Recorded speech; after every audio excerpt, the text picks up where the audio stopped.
வடமேல் மற்றும் மத்திய மாகாண முதலமைச்சர்கள் மல்வத்து பீடத்தின் மகாநாயகரை சந்தித்துள்ளனர். பொதுநலவாய அரசு தலைவர்கள் மாநாட்டை முன்னிட்டு MTV MBC ஊடக வலையமைப்பு ஏற்பாடு செய்துள்ள வாகன தொடரணி திருகோணமலை நோக்கி பயணிக்கின்றது. பாடசாலை மாணவர்களின் ஊடகத்துறைசார் ஆர்வை மேம்படுத்தும் நியூஸ் ஃபர்ஸ்ட் பயிற்சி பட்டறை இன்று திருகோணமலை கோணேஸ்வரா இந்து கல்லூரியில் இடம்பெற்றது. நெட் சந்தைப்படுத்தல் சபைக்கு சொந்தமான களஞ்சிய சாலைகளில் சுமார் 2 லட்சம் மெட்ரிக் டன் நெல் மேலதிகமாக காணப்படுவதாக தகவல். ஸ்ரீலங்காவே விகாராஸ்திரி சிதுவம் கலாவ எனும் நூல் ஜனாதிபதி மஹிந்த ராஜபக்சவிடம் இன்று கையளிக்கப்பட்டது. ஜனாதிபதி ஆலோசகர் கலாநிதி தயாஹெப பாத்திரனவரால் இந்த நூல் தொகுக்கப்பட்டது. பௌத்த கலாச்சார வரலாற்றின் ஆரம்பம் முதல் தற்போது வரையான பௌத்த ஓவிய கலை தொடர்பான விவரங்கள் இந்த நூலில் உள்ளடக்கப்பட்டுள்ளது.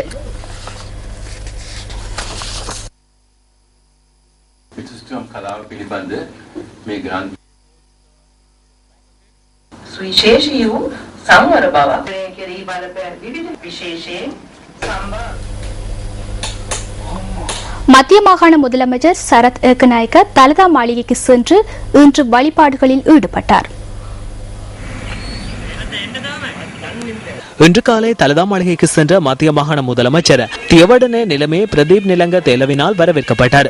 சரத் ஏக்கநாயக்க தலதா மாளிகையில் வழிபாடுகளில் ஈடுபட்ட பின்னர் மல்வத்து பீடத்தின் மகாநாயக்க தேரர் திப்பட்டுவாவே ஸ்ரீ சுமங்கல தேரரை சந்தித்தார்.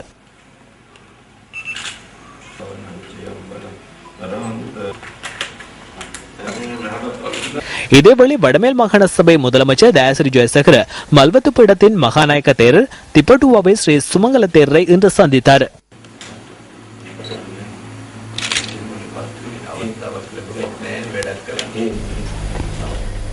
இலங்கையில் நடைபெறவுள்ள பொதுநலவாய அரசு தலைவர்கள் மாநாட்டை முன்னிட்டு ஏற்பாடு செய்யப்பட்டுள்ள வாகன தொடரணி வவுனியாவிலிருந்து தனது 3ஆம் நாள் பயணத்தை இன்று ஆரம்பித்துள்ளது. வவுனியாவிலிருந்து இன்றைய பயணத்தை ஆரம்பித்த வாகன தொடரணி திருகோணமலையை சென்றடையவுள்ளது. MTV MBC ஊடக வலையமைப்பு ஊடகத்துறை அமைச்சு மற்றும் தேசிய இளைஞர் சேவை மன்றத்துடன் இணைந்து இந்த வாகன தொடரணியை ஏற்பாடு செய்துள்ளது.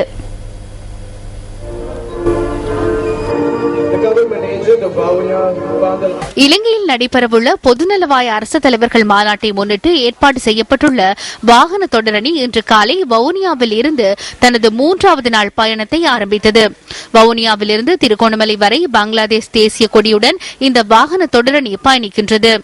பங்களாதேஷ் உயர் ஸ்தானிகர் ஆலயத்தின் 3வது செயலாளர் ஷஹீர் ஷஹரியர் பங்களாதேஷ் தேசிய கொடியை ஏற்றி வைத்தார். இந்த சந்தர்ப்பத்தில் வவுனியா மாவட்ட செயலாளர் பாந்துல ஹரிச்சந்திர, வவுனியா சிரேஷ்ட போலீஸ் அத்தியட்சகர் சம்பிக்க ஸ்ரீவர்த்தன மற்றும் இலங்கை இளைஞர் சேவைகள் மன்றத்தின் வடமாகாணத்திற்கு பொறுப்பான அதிகாரிகளும் கலந்து கொண்டிருந்தனர். வவுனியா தமிழ் மகா வித்தியாலயத்தின் மாணவர்கள் மற்றும் வவுனியா இலங்கை இளைஞர் சேவைகள் மன்றத்தின் இளைஞர் ஜோதிகளும் இதன்போது இணைந்து கொண்டிருந்தனர்.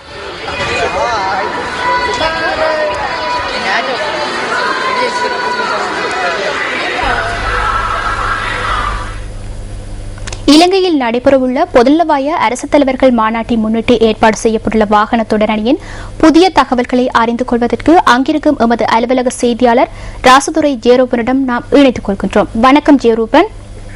வணக்கம் தாரணி. பொதுநலவாய அரசு தலைவர்கள் மாநாட்டை முன்னிட்டு நடைபெறுகின்ற வாகன தொடரணியின் 3ஆம் நாளான இன்று காலை வவுனியாவிலிருந்து எமது பயணம் ஆரம்பித்து தற்போது மதவாச்சியிலிருந்து நாங்கள் திருகோணமலை நோக்கி பயணித்துக் கொண்டிருக்கின்றோம். இன்று வவுனியாவிலே பங்களாதேஷ் நாட்டின் கொடியை தாங்கிய வண்ணம் வலம் வந்த எமது வாகன தொடரணி தற்போது மதவாச்சியிலே பாபடோஸ் நாட்டின் கொடியை தாங்கிய வண்ணம் இப்போது நாங்கள் கெப்பிட்டிகொள்ளா ஊடாக திருகோணமலையை நோக்கி பயணித்துக் கொண்டிருக்கின்றோம். எமது வாகன தொடரணியிலே 54 நாடுகளின் கொடிகளை தாங்கிய வண்ணம் நாங்கள் பல கிராமங்கள் நகரங்கள் ஊடாக பயணம் செய்து எதிர்வரும் நவம்பர் மாதம் கொழும்பும் காலிமுகத்தில் வந்தடைய உள்ளோம். அந்த வகையில் வாகன தொடரணி தொடர்பான தகவல்களை தொடர்ந்தும் வழங்குவதற்காக நாங்கள் காத்திருக்கின்றோம். வாகன தொடரணியிலிருந்து ராசதுரை ஜெயரூபன், நியூஸ் செய்திகளுக்காக. நன்றி தாரணி. நன்றி ஜெயரூபன். பாடசாலை மாணவர்களின் ஊடகத்துறைசார் அறிவை மேம்படுத்தும் வகையிலான தமிழ் வழி மூலமான பயிற்சி பட்டறை இன்று நடைபெற்றது. திருகோணமலை கோணேஸ்வரா இந்து கல்லூரியில் இந்த பயிற்சி பட்டறை இடம்பெற்றது. இன்று காலை 8:30 மணியளவில் ஆரம்பமான இந்த பயிற்சி பட்டறையில் கல்லூரி மாணவர்கள் மிக ஆர்வத்துடன் கலந்து கொண்டனர். செய்தியாக்கம், செய்தி ஒளிபரப்பு தொடர்பாக இதன்போது மாணவர்களுக்கு விளக்கம் அளிக்கப்பட்டது.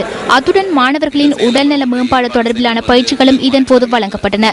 100வது அகவையும் கடந்து நியூஸ் ஃபர்ஸ்டின் பயிற்சி பட்டறை முதலாக இன்று தமிழ் மொழி மூல பாடசாலைகளில் ஆரம்பித்து வைக்கப்பட்டுள்ளமை குறிப்பிடத்தக்கது. நாடளாவிய ரீதியில் மாணவர்களின் ஊடக அறிவை மேம்படுத்தும் நோக்கில் சகல பாடசாலைகளிலும் மாணவர்களுக்கான ஊடக பயிற்சி நெறிகளை மேற்கொண்டு வருகின்றது. அந்த வகையில் இன்று நாங்கள் திருகோணமலை கோணேஸ்வரா இந்து கல்லூரியில் இன்றைய மாணவர்களுக்கு ஊடக பயிற்சியை நாங்கள் ஏற்பாடு செய்திருந்தோம்.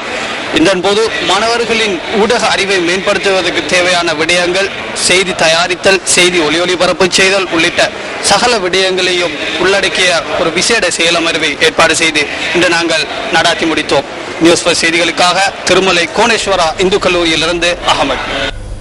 தென்கிழக்கு பல்கலைக்கழகத்தின் சம்மாந்துறை பிரயோக விஞ்ஞான பீடத்தில் இடம்பெற்ற மோதல் தொடர்பில் மேலும் சில மாணவர்கள் கைது செய்யப்பட்டுள்ளனர். இதற்கமைய கைது செய்யப்பட்டுள்ள 53 மாணவர்கள் இன்று சம்மாந்துறை நீதவான் நீதிமன்றத்தில் ஆஜர்படுத்தப்பட்டுள்ளதாக போலீசார் தெரிவிக்கின்றனர். நேற்று பிற்பகல் சம்மாந்துறை பிரயோக விஞ்ஞான பீடத்தில் இடம்பெற்ற மோதலில் காயமடைந்த 23 மாணவர்கள் தொடர்ந்தும் வைத்தியசாலையில் சிகிச்சை பெற்று வருகின்றனர். இந்த சம்பவத்தை அடுத்து சம்மாந்துறை பிரயோக விஞ்ஞான பீடம் மறு அறிவித்தல் வரை மூடப்பட்டுள்ளமை குறிப்பிடத்தக்கது. நெட் சந்தைப்படுத்தல் சபைக்கு சொந்தமான களஞ்சிய சாலைகளில் சுமார் 2 லட்சம் மெட்ரிக் டன் நெல் மேலதிகமாக காணப்படுகின்றது என தெரியவந்துள்ளது. இந்த நெல் தொகையை விற்பனை செய்வதில் சிக்கல் காணப்படுவதாக நெல் சந்தைப்படுத்தல் சபையின் தலைவர் KB ஜெயசிங்க குறிப்பிடுகின்றார். மேலதிகமாக உள்ள நெல் தொகை குறித்து இதுவரை எந்தவித தீர்மானமும் எடுக்கப்படவில்லை என்றும் அவர் கூறினார். நாடளாவிய ரீதியில் அமைந்துள்ள களஞ்சிய சாலைகளில் நெல் நிரம்பியுள்ளதால் அடுத்த வருடம் மார்ச் மாதத்துக்கு முன்னர் புதிய போகத்துக்கான நெல் அறுவடையை களஞ்சியப்படுத்தி வைப்பதற்காக அவற்றை வெற்றிடமாக்க வேண்டியுள்ளதாகவும் சபையின் தலைவர் சுட்டிக்காட்டியுள்ளார். இந்த போகத்தின் போது 98,000 மெட்ரிக் டன் நெல்லை நெட் சந்தைப்படுத்தல் சபை கொள்வனவு செய்துள்ளமை குறிப்பிடத்தக்கது. இலங்கைக்கும் மாலைதீவுக்கும் இடையிலான கடற்பரப்பில் 65 பேருடன் நிர்கதியான நிலையில் மீட்கப்பட்ட படகு காலிமுகத்திற்கு கொண்டுவரப்பட்டுள்ளது. கடற்படை அறிவித்துள்ளது. தென்மேற்கு பகுதியில் கடற்பரப்பில் சுமார் 200 மீட்டர் தொலைவில் இந்த படகு கண்டுபிடிக்கப்பட்டதாக கடற்படை ஊடக பேச்சாளர் கொமாண்டர் கோசல வர்ணகுல சூரிய தெரிவித்தார். நேற்றிரவு கண்டுபிடிக்கப்பட்ட படகை இன்று மாலை வேளையில் காலி துறைமுகத்திற்கு கொண்டுவர முடியும் என அவர் நம்பிக்கை வெளியிட்டுள்ளார். கடற்படைக்கு சொந்தமான சாகர கப்பலின் உதவியுடன் இந்த படகில் இருந்தவர்கள் காப்பாற்றப்பட்டுள்ளனர். தொழில்நுட்ப கோளாறினால் செயலிழந்த படகொன்று இரு நாடுகளுக்கும் இடையிலான கடற்பரப்பில் நிற்கணியாததாக கிடைத்த தகவலுக்கு அமைய சாகர கப்பல் அங்கு அனுப்பி வைக்கப்பட்டிருந்தமை குறிப்பிடத்தக்கதாகும். நாட்டின் மொத்த எரிசக்தி தேவையில் 20% மாற்று சக்தி ஊடாக விநியோகிப்பதற்கு திட்டமிட்டுள்ளதாக சுற்றாடல் மற்றும் மீள்புதுப்பித்தல் சக்தி அமைச்சு குறிப்பிடுகிறது. காற்று மற்றும் உயிரியல் வாயு மூலம் இந்த எரிசக்தியை பிறப்பாக்கம் செய்வதற்கு எண்ணியுள்ளதாக அமைச்சர் சுசில் பிரேம ஜயந்த தெரிவிக்கின்றார். நாட்டின் மொத்த மின்சார தேவையில் 20% மாற்று எரிசக்தி ஊடாக பெற்றுக் கொடுப்பதற்கு மீள் புதுப்பித்தல் சக்தி அமைச்சு திட்டமிட்டுள்ளது. இதன் பொருட்டு சூரிய ஒளி, காற்று மற்றும் உயிரியல் வாயு போன்ற சிறிய மின்புறப்பாக நிலையங்கள் நிர்மாணிக்கப்பட உள்ளன. எனினும் இந்த திட்டத்தை நடைமுறைப்படுத்துவதில் ஒரு சில நடைமுறை சிக்கல்கள் காணப்படுகின்றன. தேசிய மின்சக்தி கட்டமைப்புக்குள் இந்த துறைகளை உள்ளிருப்பதன் மூலம் மின்சக்தி அலகுகளை அதிகரித்துக் கொள்ள முடியும். எனவே அடுத்த 2 வாரங்களுக்குள் குறிப்பாக மின்சக்தி எரிசக்தி அமைச்சு, அதன் உயர்மட்ட அதிகாரிகள், சுற்றாடல் அமைச்சு, மீள் புதுப்பித்தல் அதிகார சபை மற்றும் துறை சார்ந்த தரப்புகளை இணைத்துக் கொண்டு இது தொடர்பில் எதிர்வரும் சில வருடங்களுக்கான முறையான திட்டங்களை தயாரித்து முன்னெடுத்து செல்ல எதிர்பார்க்கின்றோம். இது தொடர்பில் எதிர்வரும் சில வருடங்களுக்கான முறையான திட்டங்களை தயாரித்து முன்னெடுத்து செல்ல எதிர்பார்க்கின்றோம். போலீஸ் நிலைய பொறுப்பதிகாரிகள் 7 பேர் உடனடியாக அமலாகும் வகையில் இடமாற்றம் செய்யப்பட்டுள்ளனர். மாத்தளை தலைமையக போலீஸ் இன்ஸ்பெக்டர் தம்புத்தேகம போலீஸ் நிலையத்திற்கு இடமாற்றம் செய்யப்பட்டுள்ளதாக போலீஸ் ஊடக பேச்சாளர் போலீஸ் அத்தியட்சகர் புத்திக சிறிவர்தன தெரிவிக்கின்றார். இதற்கமைய தம்புத்தேகம தலைமையக போலீஸ் இன்ஸ்பெக்டர் செவனகல போலீஸ் நிலைய பொறுப்பதிகாரியாக நியமிக்கப்பட்டுள்ளார். அக்குராச போலீஸ் நிலைய பொறுப்பதிகாரி மாத்தளை தலைமையக போலீஸ் நிலையத்திற்கு இடமாற்றம் செய்யப்பட்டுள்ள அதேவேளை வீரகட்டிய போலீஸ் நிலைய பொறுப்பதிகாரி அக்குராச போலீஸ் நிலைய பொறுப்பதிகாரியாக இடமாற்றம் செய்யப்பட்டுள்ளதாக போலீஸ் ஊடக பேச்சாளர் குறிப்பிட்டார். இதேவேளை பூநகரி போலீஸ் நிலைய பொறுப்பதிகாரி அங்குருவாத்தோட்ட போலீஸ் நிலைய பொறுப்பதிகாரியாக மாற்றப்பட்டுள்ளார். போலீஸ் குற்றப்புலனாய்வு பிரிவில் சேவையாற்றிய பிரதம போலீஸ் இன்ஸ்பெக்டர் ஒருவர் யாழ் மானிப்பாய் போலீஸ் நிலைய பொறுப்பதிகாரியாக நியமிக்கப்பட்டுள்ளார். இதற்கமைய மணிக்கிண்ண போலீஸ் நிலைய பொறுப்பதிகாரி பூநகரி போலீஸ் நிலையத்திற்கு பொறுப்பாக இடமாற்றம் செய்யப்பட்டுள்ளதாக போலீஸ் ஊடக பேச்சாளர் மேலும் கூறினார். அபரண திருகோணமலை வீதியின் கல்பொத்த பகுதியில் முச்சக்கர வண்டியொன்று நிறுத்தி வைக்கப்பட்டிருந்த சீமந்து லோரியுடன் மோதியதில் தம்பதியினர் உயிரிழந்துள்ளனர். இந்த விபத்து நேற்று மாலை 5:30 அளவில் இடம்பெற்றுள்ளதாக போலீசார் குறிப்பிடுகின்றனர். விபத்தில் பலத்த காயங்களுக்குள்ளான தம்பதியினர் வைத்தியசாலையில் அனுமதிக்கப்பட்ட சந்தர்ப்பத்தில் உயிரிழந்ததாக போலீசார் தெரிவிக்கின்றனர்.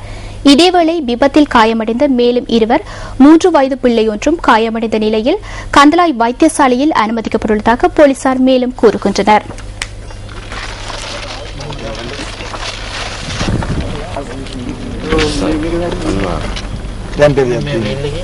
தமிழ் தேசிய கூட்டமைப்பின் பாராளுமன்ற குழு தலைவர் ரா சம்பந்தனுக்கும் ஜனாதிபதி மஹிந்த ராஜபக்சவுக்கும் இடையில் இன்று காலை சந்திப்பொன்று இடம்பெற்றுள்ளது.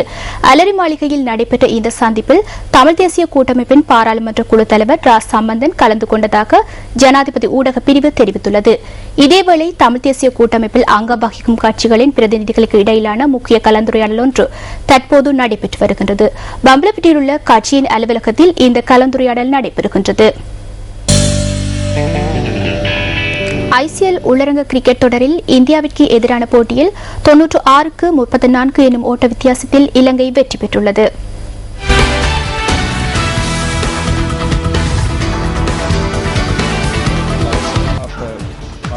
தலவத்துகொட உள்ளரங்க கிரிக்கெட் மைதானத்தில் இந்த போட்டி நடைபெற்றது. போட்டியில் முதலில் துடுப்படுத்தாடிய இந்திய அணி 16 ஓவர்களில் 34 ஓட்டங்களை பெற்றது.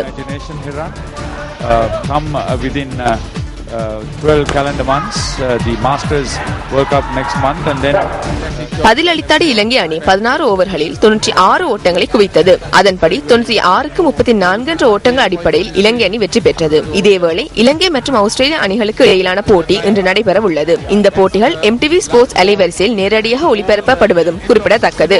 Sri Lanka have scored 96, winning 3 skins and losing the last one, and that was in reply to India's. இத்துடன் நியூஸ் ஃபர்ஸ்டின் மதிய நேர பிரதான செய்திகள் நிறைவு பெறுகின்றன. மீண்டும் சந்திப்போம் நியூஸ் ஃபர்ஸ்டின் 2:25 மணித்தியால செய்திகளுடன். வணக்கம். Hotline 0114-896-896 www.newsfirst.lk. Feedback at newsfirst.lk.